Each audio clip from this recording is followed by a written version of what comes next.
கர்த்தராகிய இயேசு கிறிஸ்துவின் நாமத்தினாலே எல்லோருக்கும் அன்பின் வாழ்த்துக்கள். இந்த யூடியூப் மூலமாக உங்களை சந்திப்பதில் நான் மிக்க மகிழ்ச்சி அடைகிறேன். நான் கலங்கி ஜெபித்த வேளையில் ஆண்டவர் கொடுத்த ஊழியம், பரலோக ராஜ்யத்தின் திறவுகோல்களை உனக்கு கொடுத்தேன். பூலோகத்திலே நீ கட்டுகிறது எதுவோ அது பரலோகத்திலும் கட்டப்பட்டிருக்கும். பூலோகத்திலே நீ கட்டவிழ்ப்பது எதுவோ அது பரலோகத்திலும் கட்டவிழ்க்கப்பட்டிருக்கும் என்று சொல்லி திறவுகோல்களை என் கரங்களில் கொடுத்தார்.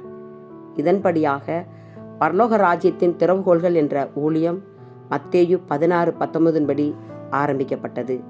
இந்த ஊழியத்தின் பிரதான நோக்கம் என்னவென்றால், தேசத்திற்காகவும் தேவை உள்ளவர்களுக்காகவும் ஜெபிப்பது.